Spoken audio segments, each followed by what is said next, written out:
সময়টা ছিল 30 এপ্রিল 1945। দুপুর 3:30 6 মিলিয়ন ইহুদি হত্যাকারী জার্মানি স্বৈরাচারী শাসক অ্যাডলফ হিটলার হঠাৎ নিজের মাথায় বন্দুক রাখে, আর তারপর সবকিছু শেষ। তবে কেবল ওই দিনে হিটলারের একার মৃত্যু হয়নি। মৃত্যুর পূর্বে সে তার 3 জন প্রিয় মানুষকেও হত্যা করে, আর এই 3 জনের মৃত্যুর পরিকল্পনা শুরু করা হয়েছিল হিটলারের মৃত্যুর 24 ঘন্টা পূর্বে, 29 এপ্রিল 1945 সালের দুপুর 3টের সময়। হিটলার তার সেনাকে জার্মান শেফার্ড ডগ ব্ল্যান্ডির মুখ খুলতে বলে, আর নিজে হাতে তার কুকুরের গালে সাইনাইডার ক্যাপসুল রেখে দেয়। মুখে ক্যাপসুল পড়তেই ব্ল্যান্ডি বিষের কারণেই মারা যায়।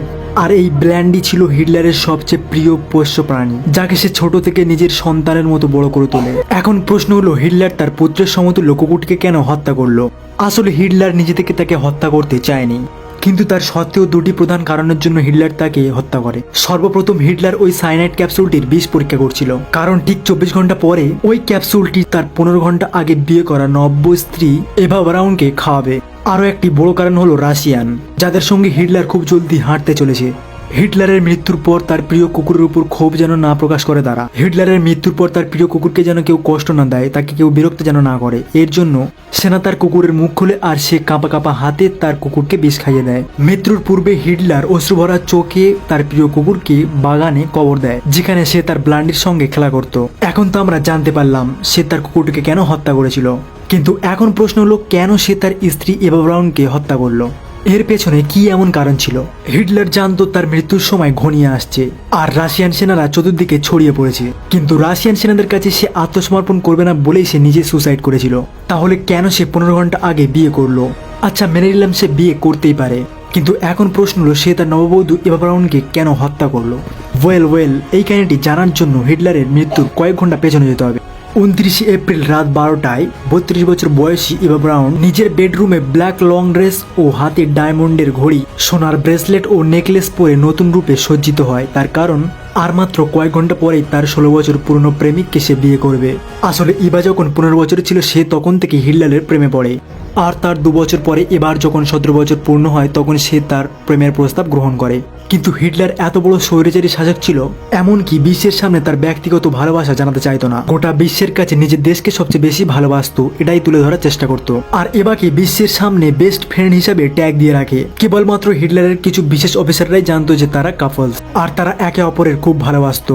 আর তার একটি দৃষ্টান্ত দেখুন, যুদ্ধের সময় হিটলার এত ব্যস্ত থাকা পরেও এবাকে প্রতিদিন কল করে খোঁজ খবর নিত, আর এই বিষয়টি তার একমাত্র স্পেশাল অফিসাররাই জানতো। এত কিছুর পরেও তারা কখনো কাপলস হিসাবে ছিল না, আর এর পিছনে অনেক কিছু কারণ রয়েছে। সে জানতো সে তার স্ত্রীকে কখনো সময় দিতে পারবে না, কেননা সে কখনো পিতা হতেই পারবে না। হিটলারের স্ট্রিট মেডিকেশন ও ড্রাগসের কারণে ফার্টিলিটি রেট অনেক কমে যায়। দ্বিতীয়ত, তার একমাত্র অন্ডকোষ ছিল, যার কারণে সে বাচ্চা দিতে অক্ষম। কিন্তু তার সত্ত্বেও তাদের প্রেম রোমিও জুলিয়েটের চেয়েও কম ছিল না।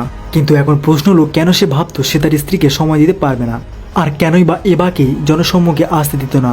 আর এর প্রধান কারণ হলো, রাশিয়ানরা সেই সময় জার্মানিদের দমন করার জন্য উঠে পড়েই লেগেছিল, যে কোনো মুহূর্তেই তাদেরকে হামলা করে দমন করে দিতে পারে।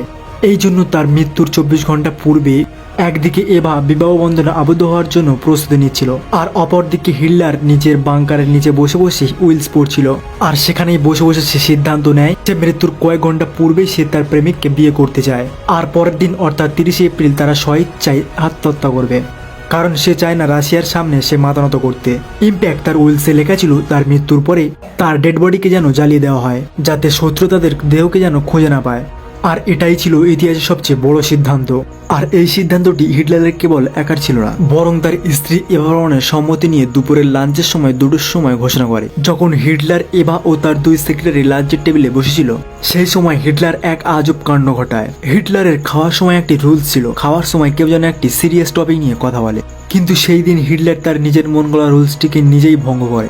হঠাৎ হিটলার বলে ওঠে সে তার হাড় দেখা পাচ্ছে, কিন্তু রাশিয়ানদের কাছে আত্মসমর্পণ করার আগেই সে আর তার স্ত্রী এভা ব্রাউন নিজেদেরকে হত্যা করতে চায়, আর মরার জন্য তারা বন্দুকের সাহায্য নেবে, এতে তাদের কষ্ট কম হবে।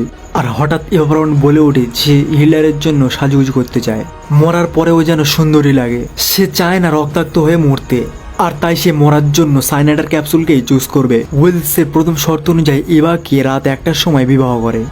বিবাহের পর 2:30 হিটলার একটি পার্টি থ্রো করে, যেখানে ডাক্তার, নার্স, তার 2 সেক্রেটারি ও এভাকে আমন্ত্রণ করে। পার্টিতে মদ খেয়ে নেশায় মগ্ন হয়ে হিটলার বলে ওঠে সে এবার সাথে একসঙ্গে মরতে চায়। তার এই ইচ্ছাকে পূরণ করার জন্য হিটলার একটি নতুন পরিকল্পনা করে। পরিকল্পনা অনুযায়ী রুমের ভিতর একটি পিস্তল ও একটি ক্যাপসুলের পরিবর্তে 2টি পিস্তল ও 2টি ক্যাপসুল থাকবে। বাই চান্স যদি পিস্তল কাজ না করে আর ক্যাপসুল যদি না কাজ করে তাহলে দ্বিতীয় পদ রয়েছে। আর তাদের পার্টি সারা রাত ধরে চলে। আর হিটলার ও এভা তাদের এক পার্সোনাল রুমে ঢুকে যাচ্ছে।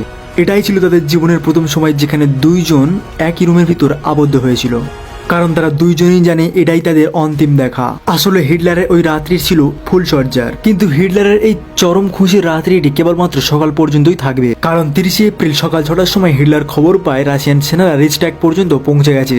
এমনকি রিচট্যাগকেও তারা নিজের অধীনে করে নিয়েছে। আর তারপর হিটলার যেন আকাশ থেকে ভেঙে পড়েছে। তার হার আর মৃত্যু সে যেন নিজে থেকেই বুঝতে পারছে। আর তারপর দুপুর 12:30 হিটলার আরও একটি ব্যাড নিউজ পায়। সে যে ব্যাংকারের নিচে লুকিয়ে ছিল সেই ব্যাংকারটি রাশিয়ান সেনারা দখল করে নিচ্ছে। কথাটি শুনে হিটলার যেন একদম আকাশ থেকে পড়ে। তার মুখে কোনো রিয়াকশন ছিল না, সে চুপচাপ ছিল, কোনো ইমোশনালও ছিল না, কোনো ফেসিয়াল রিয়াকশনও ছিল না। আর সে কারোর কথাও শুনতে চায় না। সে যখন মুখ খুললো সে একটা কথাই বলল, সে কোনো মিউজিয়ামের এক্সিবিশন হতে চায় না। এই কারণেই সে রাশিয়ানদের কাছে আত্মসমর্পণ বা স্যারেন্ডার হওয়ার আগেই সে নিজেকে হত্যা করতে চায়। আর তার অফিসারদের আদেশ দেয় যে তার মৃত্যুর পর তার ডেড বডি যেন পুড়িয়ে দেওয়া হয় আগুনে। কোনোভাবে রাশিয়ান সেনারা যেন তার একটুও চিহ্ন খুঁজে না পায়। 12:45 হিটলার তার সেনাদের সঙ্গে হ্যান্ডশেক করে আর তাদের ধন্যবাদ জ্ঞাপন করে। এরপর হিটলার একদম নিস্তব্ধ হয়ে যায়। এতটাই নিস্তব্ধ হয়ে গেছিল যে তার মুখ থেকে একটি ওয়ার্ড বের হয়নি। সেনাদের সঙ্গে সাক্ষাৎ করার পরে তার অন্তিম ভোজন স্প্যাগেটি ও স্যালাড খাওয়ার জন্য ডাইনিং টেবিলে বসে। এই সময় হিটলার একাই খাবার খাচ্ছিল না, তার এভা খাবার হাত দিচ্ছিল না তার 2 সেক্রেটারি। এমনকি এভা তার সকাল থেকে একটি রুমে আবদ্ধ করে রেখেছিল। কিন্তু যখন মৃত্যুর সময় আসে তখন এভা নতুন করে আবার সাজা শুরু করলো। একদিকে হিটলার মৃত্যুর পূর্বে শান্তশিষ্ট হয়ে বসেছিল, অপরদিকে এভা বিয়ের জন্য নতুন পোশাক খুঁজছে। এভা তার প্রিয়র জন্য ব্ল্যাক ড্রেস চুজ করে। এবার সময় এসে গেছে, দুই যুগল তার অন্তিম শ্বাস নেবে। দুপুর 3:30 সময় হিটলার ও এভা একটি রুমে প্রবেশ করে। আর এই রুমের বাইরে বসে থাকা অফিসারেরা কিছুক্ষণের পর একটি গুলির শব্দ শুনতে পায়। গান শট শোনার পর সেখানে থাকা সকলেই স্তব্ধ হয়ে যায়। হঠাৎ পুরো বাংকার জুড়ে যেন নিশীথ রাত্রি নেমে এলো। বাংকারে থাকা সকল সেনাবাহিনীরা যেন কয়েক মিনিটের জন্য স্ট্যাচু হয়ে গেল। আর 3:40 পর্যন্ত কেউ একবারও মুখ করেনি। এখন সময় এসেছে হিটলারের অন্তিম আদেশকে পালন করা। হিটলারের 2 মেন অফিসার বোরম্যান ও লিঞ্জি দুইজনেই হিটলারের রুমে প্রবেশ করে। আর তারপর রক্তাক্ত হিটলার ও এভাকে নিয়ে এসে 3:50 দুইজনকে একসঙ্গে পেট্রোল দিয়ে জ্বালিয়ে দেওয়া হয়। আর তারপর তাদের জীবাশ্ম হওয়া দেহকে তুলে তাদের কুকুরের পাশে দাপন করা হয়। বন্ধুরা, আপনারা এই কাহিনীটি শোনার পর হিটলারের একটি নতুন রূপ দেখতে পেয়েছেন। এই কাহিনীটি থেকে আমরা একটি বিষয় খুব ভালোভাবে জানতে পারি, তা হলো বিশ্ব জয়লাভে হিটলারকে স্বৈরাচারী, ধর্মান্ধেরী বিভিন্ন রকম বাণী দেওয়া হয়েছিল। কিন্তু যখনই প্রশ্ন ওঠে জার্মানি নাৎসি ও তার অফিসার সম্পর্কে অথবা তার কুকুরের প্রতি স্নেহ ও প্রেমিকার প্রতি দুর্বলতা প্রসঙ্গে, তখন সেখানে খুঁজে পাওয়া যায় হিটলারের কোমল হৃদয়। তো বন্ধুরা, আজ এই পর্যন্ত। ততক্ষণ পর্যন্ত ভালো থেকো। দেখা হচ্ছে অন্য কোনো